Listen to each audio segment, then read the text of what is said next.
a todos. Hoy hemos tenido a Daniel Fuentes, analista macro de AFI en el Instituto Elcano, un poco para debatir el programa económico de Macron, porque bueno, se ha hablado mucho de Macron y su visión general y poco quizás de su programa, sobre todo de su programa económico, que mucha gente en Europa está pendiente del mismo, sobre todo en Alemania, que se piensa que, bueno, que Francia tiene que hacer ciertas reformas.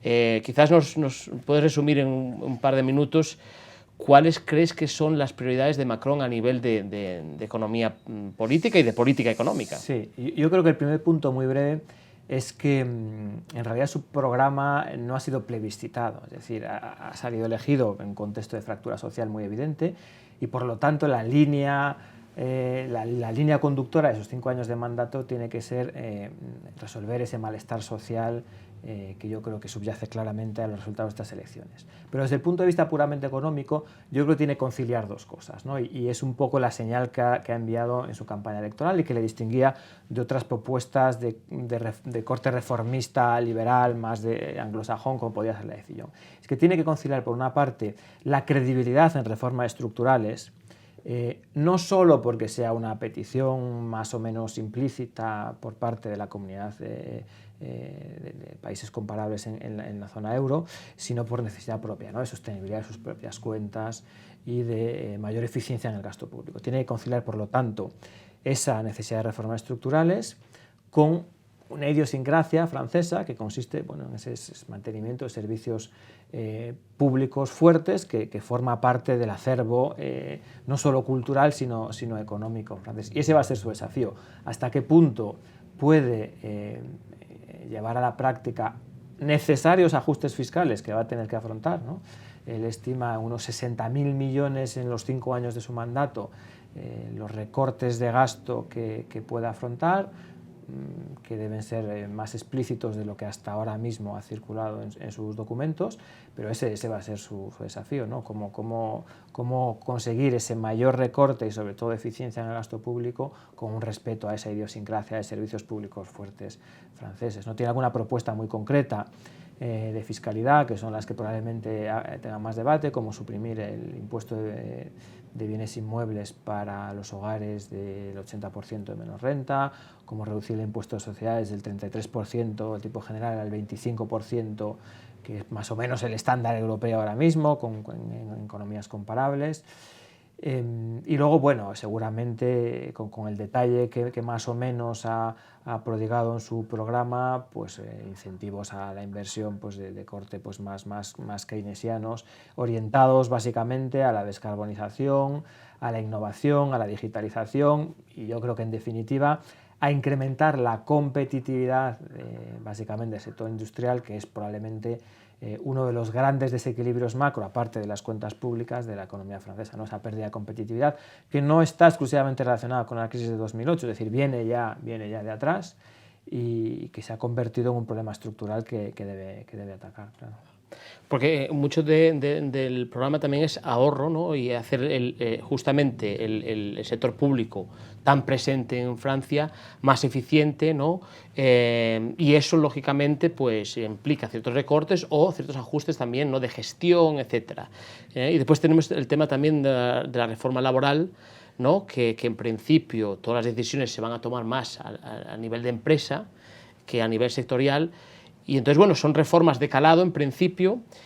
¿Qué apoyos, teniendo en cuenta que Macron no tiene un partido y que tenemos ahora las legislativas en un mes y que posiblemente tengamos pues un parlamento más dividido, ¿piensas que va a tener el apoyo suficiente para llevar a cabo estas reformas? Claro, este es un aspecto clave. ¿Hasta qué punto el nuevo gobierno francés va a tener la estabilidad y la fuerza suficiente para llevar a cabo o las adaptaciones del programa electoral de Macron?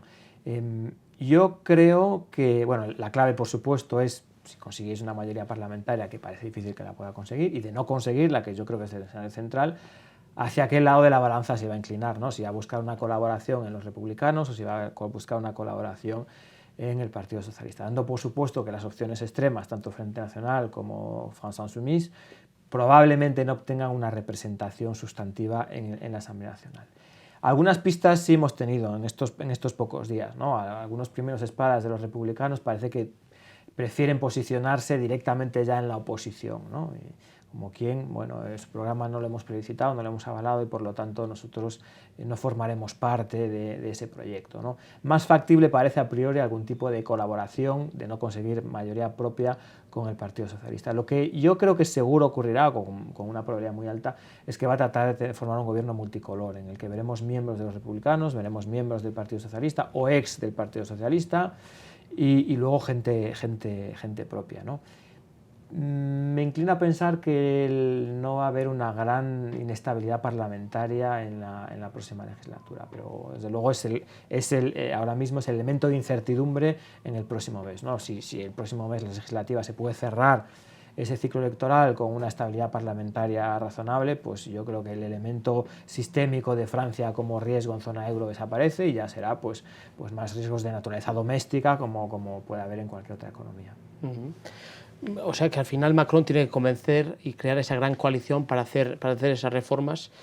Y después no solamente eso, porque incluso tiene programas más ambiciosos, que son los de la zona euro, que ha comentado en varias ocasiones que quiere pues, crear un presupuesto para la zona euro, incluso a lo mejor un parlamento de la zona euro, más inversión a nivel de la zona euro.